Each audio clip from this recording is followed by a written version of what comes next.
Hello दोस्तों, नमस्ते, नमस्कार, जय सिया राम। तो स्वागत है मेरे यूट्यूब चैनल पर। तो गाइस, बिहार विधानसभा सचिवालय सिक्योरिटी में बम्पर वैकेंसी आई है। यह हमारे युवाओं यूथ वर्ग के लोगों के लिए एक सुनहरा सा अवसर है कि हम विधानसभा में एज अ सिक्योरिटी वर्क करें। तो हम इस फॉर्म को भरने के लिए कई सारे स्टेप्स में फॉर्म फिलअप करेंगे।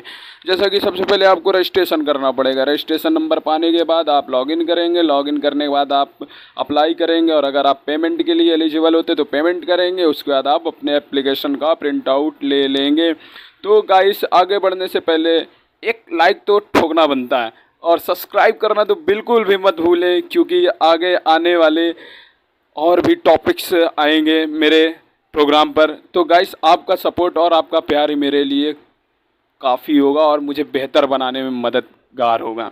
तो गाइस, सबसे पहले हम रजिस्ट्रेशन करते हैं। रजिस्ट्रेशन के लिए रेड लिंक पर क्लिक करेंगे, और क्लिक करते ही हमारे सामने न्यू इंटरफेस आता है। सबसे पहले उम्मीदवार का नाम पूछता है, कैंडिडेट का नाम। जो फॉर्म फिलअप कर रहा है वो अपना नाम अच्छे से रखेंगे। इसमें कोई भी मिस्टर, मिसेज या श्री, श्रीमती लगाना नहीं है, क्योंकि ये एक्सेप्ट नहीं करेगा। और बिल्कुल ध्यान से भरना, कोई भी त्रुटि नहीं करनी है, अन्यथा फॉर्म रिजेक्ट हो जाएंगे।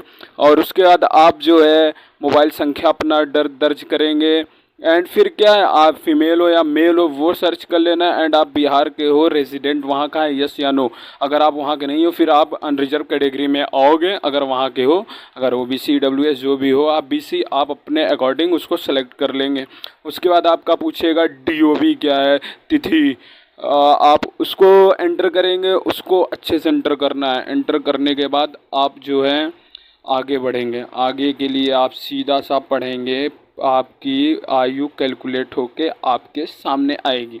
उसके बाद गाइस, मेल आईडी बहुत इंपॉर्टेंट होता है, क्योंकि हमें इसी पे आगे नोटिफिकेशंस और मैसेजेस मिलते हैं। तो गाइस, मेल आईडी बहुत अच्छे से ध्यान से भरिएगा।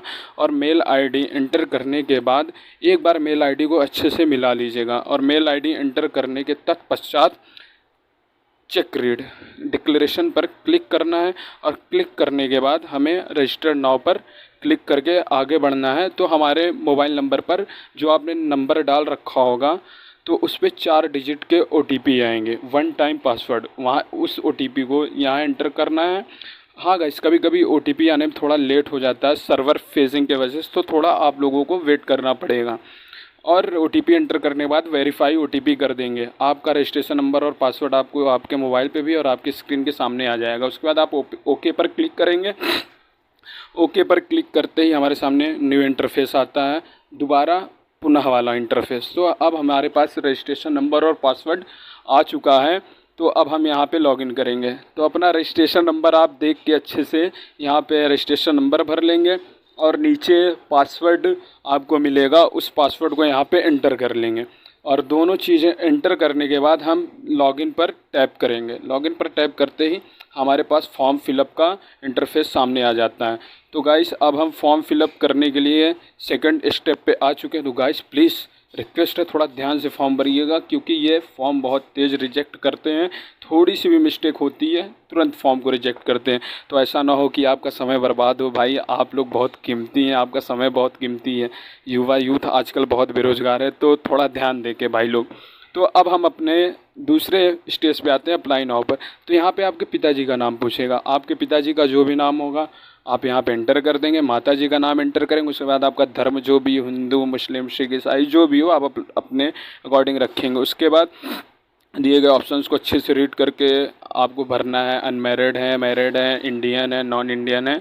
उसके बाद आपकी कैटेगरी क्या है वो तो आप रजिस्ट्रेशन पे सिलेक्ट कर चुके होगे, तो यहाँ पे आपको ऑप्शन नहीं देगा सिलेक्ट करने के लिए। उसके बाद आप अगर आरक्षण मिल रहा है आपको, तो आपको सर्टिफिकेट नंबर और इशू डेट देखना होगा। हाँ गाइस, ध्यान दीजिएगा, OBC कैटेगरी वाले 3 साल से पुराना सर्टिफिकेट ना हो, और EWS वाले 1 साल से ज़्यादा पुराना सर्टिफिकेट ना हो, अदरवाइज़ फॉर्म रिजेक्ट हो जाएगा। और उसके बाद हम आगे बढ़ते हैं। आप इसको एक बार अच्छे से रीड कर लेंगे कि आप कार्यरत थे या नहीं थे, यस या नो कर लेंगे।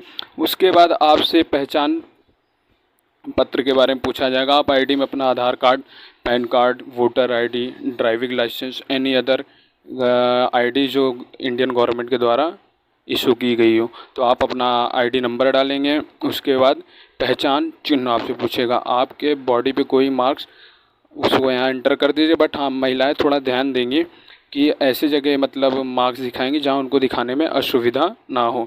उसके बाद हम आते हैं अपने परमानेंट एड्रेस में। तो आप लोग आधार कार्ड से एक बार एड्रेस को अच्छे से देख के फिलअप कर लेंगे। आपका जो भी विलेज हो, आप शहर से हो, गली है, मोहल्ला है, एरिया है, कस्बा है, आप अपने अकॉर्डिंग एंटर कर लेना।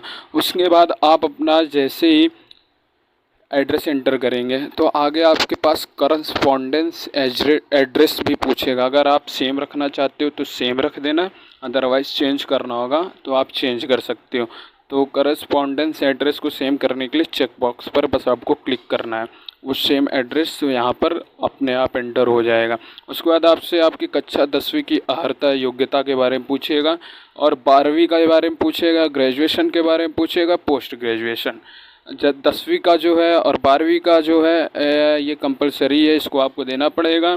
ग्रेजुएशन और पोस्ट ग्रेजुएशन का आप अपना एंटर भी कर सकते हो और छोड़ भी सकते हो, परंतु जो भाई लोग किए हो ग्रेजुएशन पोस्ट ग्रेजुएशन वो ज़रूर एंटर करेंगे, क्योंकि मान लीजिए आप दो लोगों का नंबर सेम है और एक इंटर किया, एक ने ग्रेजुएशन कर रखा है, तो ग्रेजुएशन को पहले वरीयता दी जाएगी as a experience, sorry according to experience. तो गाइस ये सारे एंटर करने के बाद अगर आपके पास कोई प्रोफेशनल डिग्री या अदर क्वालिफिकेशंस हैं तो आप उसको कर लेंगे। यहाँ देखिए प्रश्नावली पूछ रहा है, यहाँ आपको नो करना रहेगा, ठीक है।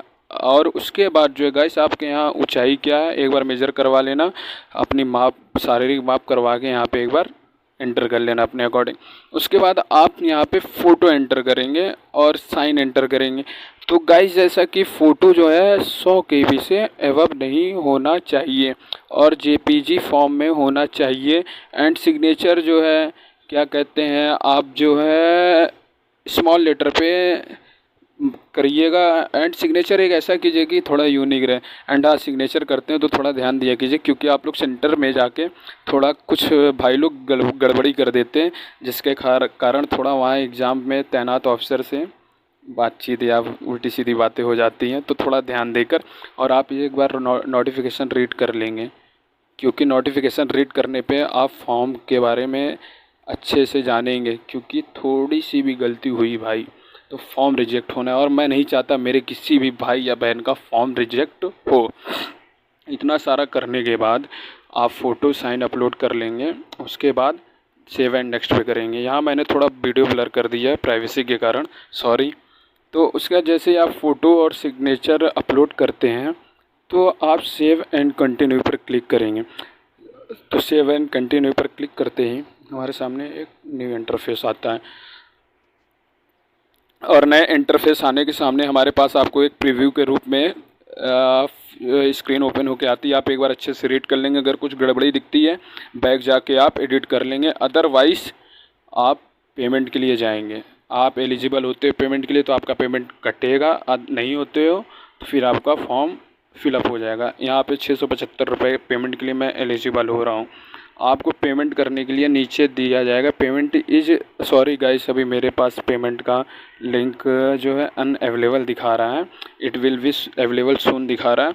तो गाइस यहीं पे नीचे लिंक रहेगा, वहाँ से आप कर सकते हो, या तो SBI का इंटरफेस देगा या ICICI का इंटरफेस देगा। बिहार पुलिस में QR पेमेंट UPI पेमेंट का भी ऑप्शन दिया रहता है, सॉरी बिहार पुलिस नहीं, मतलब बिहार जो जितने भी वैकेंसीज देते हैं UPI एंड QR पेमेंट भी अवेलेबल होता है। तो गाइस आप आसानी से पेमेंट कर सकते हो। एंड अगर आपको पेमेंट करने में कोई भी दिक्कत होती है तो आप साइबर कैफ़े में जाके करवा लीजिएगा।